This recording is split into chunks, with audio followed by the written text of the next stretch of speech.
my name is Bethany Stahl, and I am an author and illustrator. So you guys probably know me as a children's book author. I've published a few other things, and more of those other things are coming soon. So I published a memoir of having endometriosis, and I also have fun things like a cookbook coming soon, and definitely working on middle grade and young adult novels as well. But right now I mainly publish children's picture books, so that is sort of what this InDesign tutorial is going to be oriented for. However, it does apply to any InDesign thing. So we're just going to be going over some of the basics of InDesign.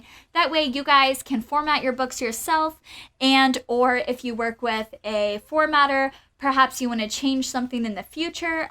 For example, in my books, in the back of the book, I always list my other titles. So I, whoops, I just hit the microphone. So I like to change this from time to time and update them with more titles, and the Save the Earth series is actually getting a new title coming very, very soon. So look out for that. But if you want to change little things like that, you should know how. Especially being self-published, I am all for saving money and learning how to do things yourself. So that's what we're going to do. Before we get started, I also did want to let you guys know that this document that I'm working in is available to you on my Patreon page. So if you're currently a patron, you should have this available to you if you're a part of my self-pub squad. So this is sized for an 8.5 by 8.5 children's book, and it does have the bleed formatted for KDP standards, which is really important. If you don't want to download this from Patreon, or you're not a Patreon patron, and or you're working with a different sized book, I am gonna link this page down below in the description. This page is from KDP, and it talks about exactly how you need to format your document, what size bleed, and all of that fun stuff.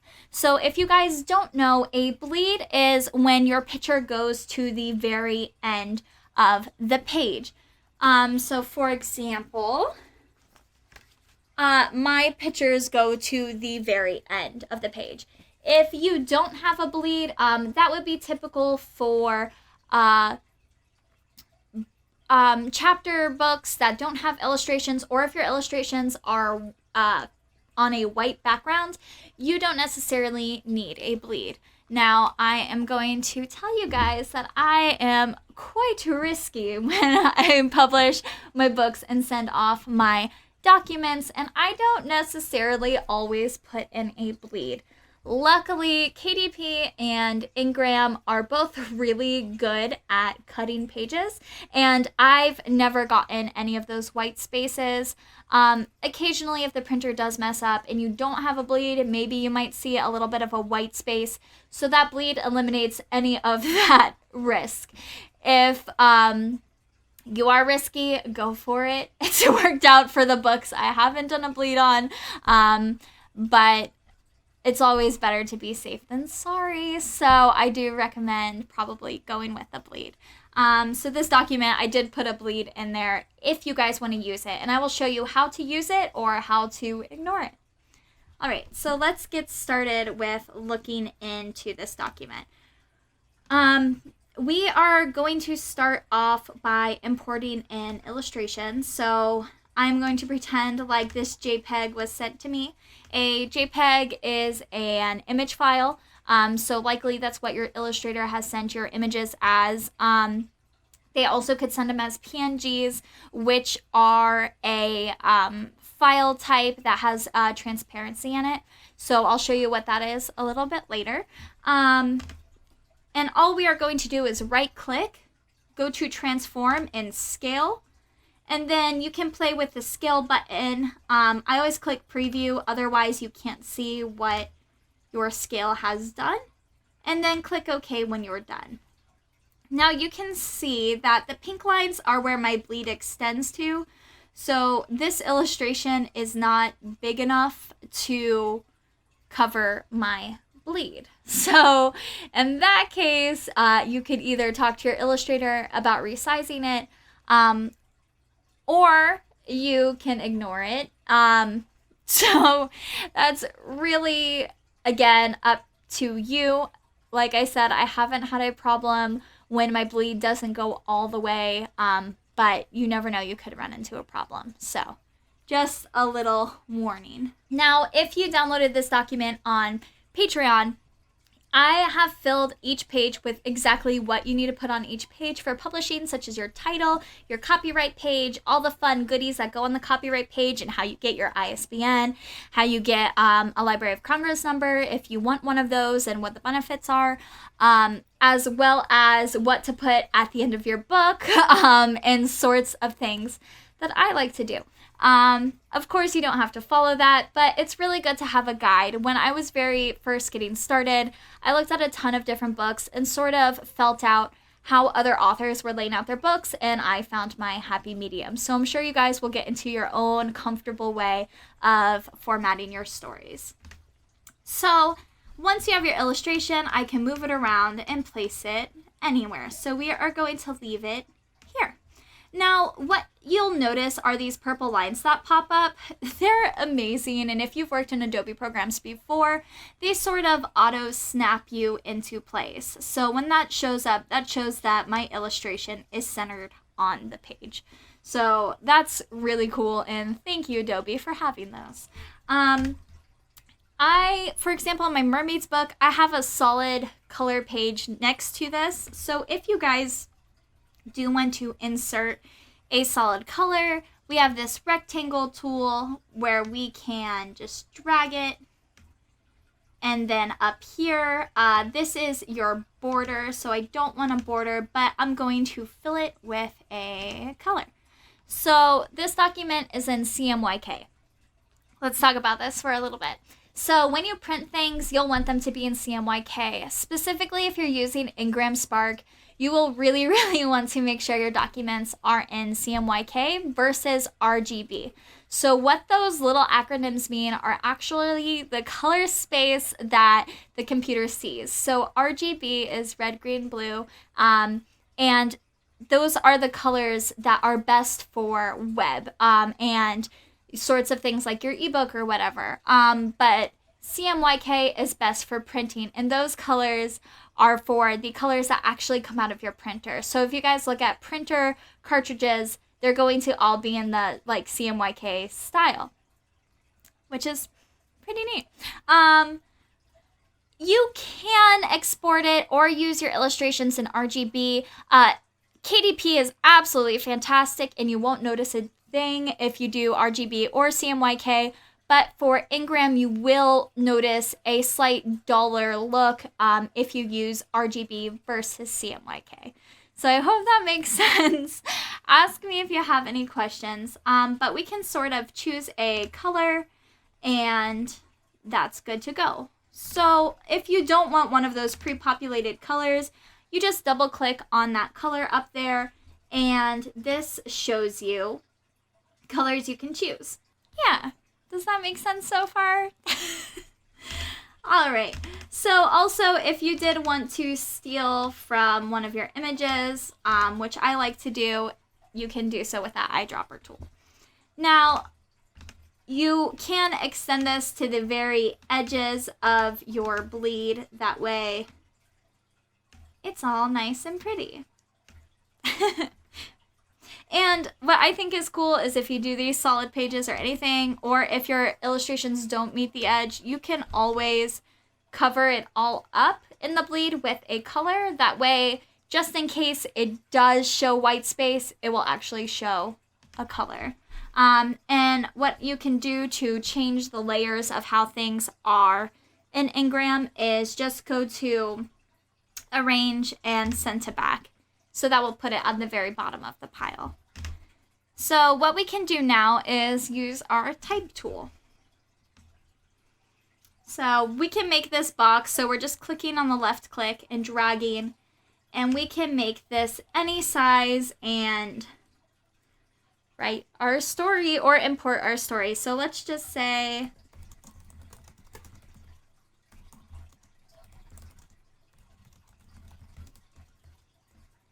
The mermaid and shrimp became best friends. Now, I just clicked Control A to highlight it all. Up here, we are going to see our text options. So these are our wrapping options and how we want those to be laid out. And then over here, we're going to have our fonts and our sizes here. Now, what is interesting, and you may not know about if you haven't used programs like this before, is this tool here, the leading. This is how much space is in between every single line. So I like to have a decent amount of, it's actually not leading, it's leading. My bad. Leading, it's from when they actually used to print with the little blocks. So sorry for that. The leading. Let me just pause and kind of defend myself here. I learned all of this on my own before I really figured out why everything was named how it is. So sometimes in my brain, I say it the old way of how I very first thought it was. So this is what you get for being self-taught. So sometimes I like a lot of leading, but other times you may not. It just depends on what you like. So that's how you change that. And of course, there's all caps option, superscript, underline. So all those things you're probably used to seeing if you use any word processing document. So to change the color of your font, you can go over to this color over here, click on this little cancel box, and then you have the entire world open to you. So you can see this color space is in CMYK. If you want to be risky and do RGB, you can change it in these options here. But again, I recommend you try to work in CMYK as much as possible, just because if you're using Ingram, it will benefit you. So I'm just going to actually leave that color black for now. Or white. It doesn't have to be, this doesn't have to be pretty. This is just for learning. So this text box you can put anywhere you want. You can size it differently, move it around, and the only thing you do want to watch out for is making sure that it stays within this purple box. So I have that purple box there because that's when you're getting really close to the edge or really close to the interior of the book. So any really important information, you don't want to be there. That's not your bleed. That's not anything that won't be seen. So you'll see outside of that box as long as you're on that white page space.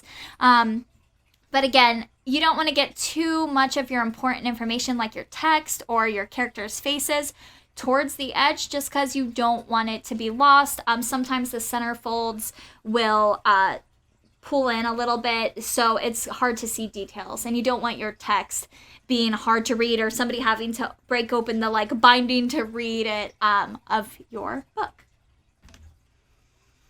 So now let's play with a PNG. So Control Z is undo.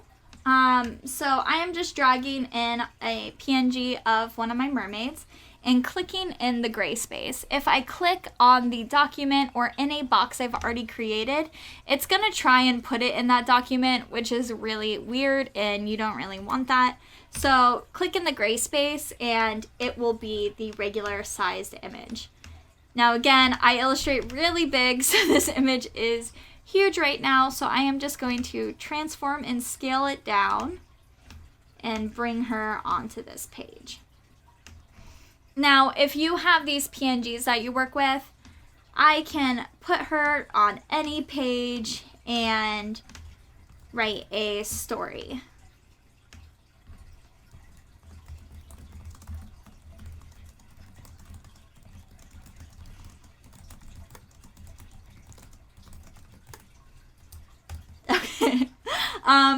So there's some text. If you guys aren't familiar, you'll have to look at children's books and see which style you like best, or just play around with them. If you have them justify with the last line, it sort of creates this square box, which I do think looks good sometimes. Or you can have the ragged edges, whichever you prefer. Now, I definitely recommend lining your text up to each other instead of having like text there and then putting text like here. If you, again, hold and move around your screen, you can get these green lines, which means I'm perfectly lined up with that text box. So I can go ahead and just drop it. Also, when I move it around, you can see my X and Y space and see where I am on the page, which is neat because you can also check in of where you are on this page. Just something kind of cool. So that's how you do text and things of that sort. Pretty much if you're building a children's book, like, believe it or not, that's pretty much the only things you're going to need to know if you already have your illustrations done or if you have assets you're using to create your book. So I hope this has helped. If there's anything more in depth that you would like to know how to do, let me know and I can work on that. But this is just a very basic introduction. I promise you those are the only tools I use to make my children's books are scale, the color boxes, the font, and putting in pictures. And that's pretty much it. I create my illustrations on Photoshop, and I'm really excited because I'm about to do some tutorials teaching you guys how to illustrate. And then that's the way to go. I do recommend that you use InDesign to overlay your font instead of putting the font in with the illustrations. Some illustrators will offer to do this. That's totally up to you. There's benefits to having it sort of fit in, but there's also benefits to doing it with InDesign, which I feel are far greater. If I ever want to change the text, I can change it versus going back to the illustrator and asking them to change the image.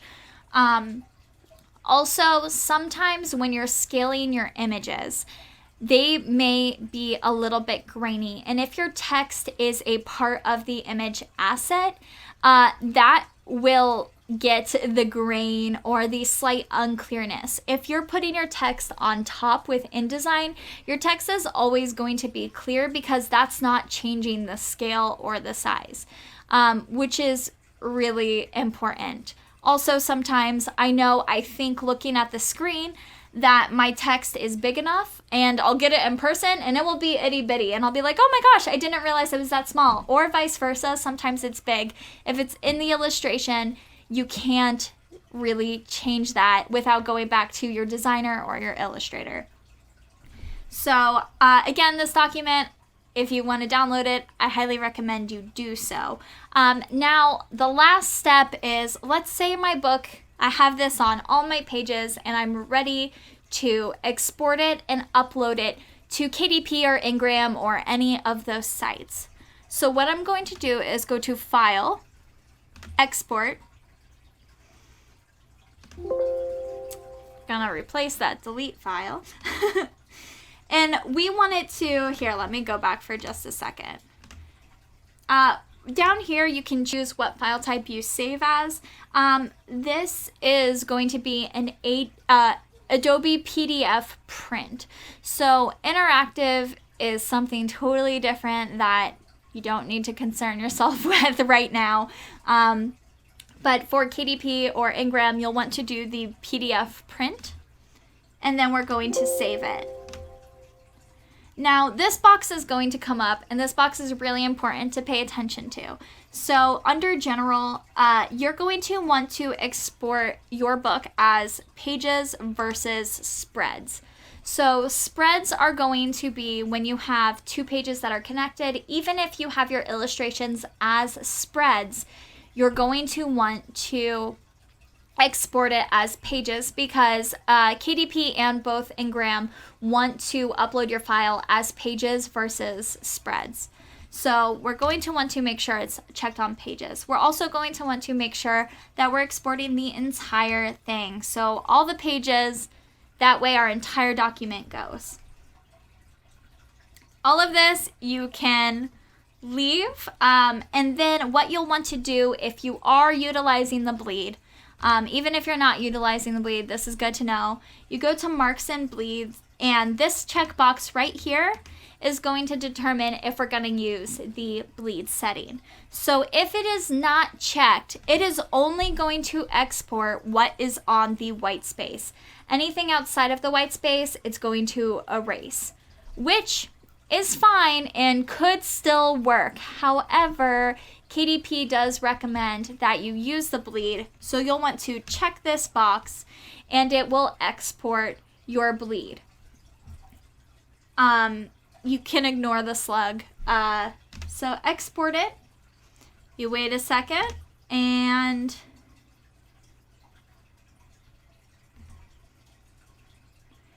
we should be good to go to see our book. So you'll see that this is going to get cut off, and you'll always want to order proofs of your book before you publish just to make sure those are cut off. And that's it, and the rest of these will be your book. You can additionally use the same method, but take off your bleeds, export it as a PDF, and then put it into the KDP Kids Book Creator to easily create your ebook. And I'm going to go over how to do that really soon. That video might actually be out by the time I do this. So definitely check that out and ask if you have any questions. Also, all of these bounding boxes that you can see over the illustrations will go away. And if you want to see what it looks like, just click on View and click Over Print Preview, and it will take it away, and it will also darken what is in your bleed. So I just wanted to teach you that really quick, because sometimes if you're putting a bunch of different things on top of each other, the boxes get overwhelming. So there you have it. This is how to use InDesign. You guys can go out and do it. And don't forget, if you enjoyed this video or if you found it useful, please give it a thumbs up, subscribe, and I am putting out more videos to help you on your self-publishing journey as quick as I possibly can. So there is much more coming soon. I'd also love to invite you guys to join my self-publishing Facebook group. In this Facebook group, I have organized a bunch of information by units where you can go through and pick out the specific things you want to learn about it, click on it, and learn about it. I hope it helps, and I will see you all next time.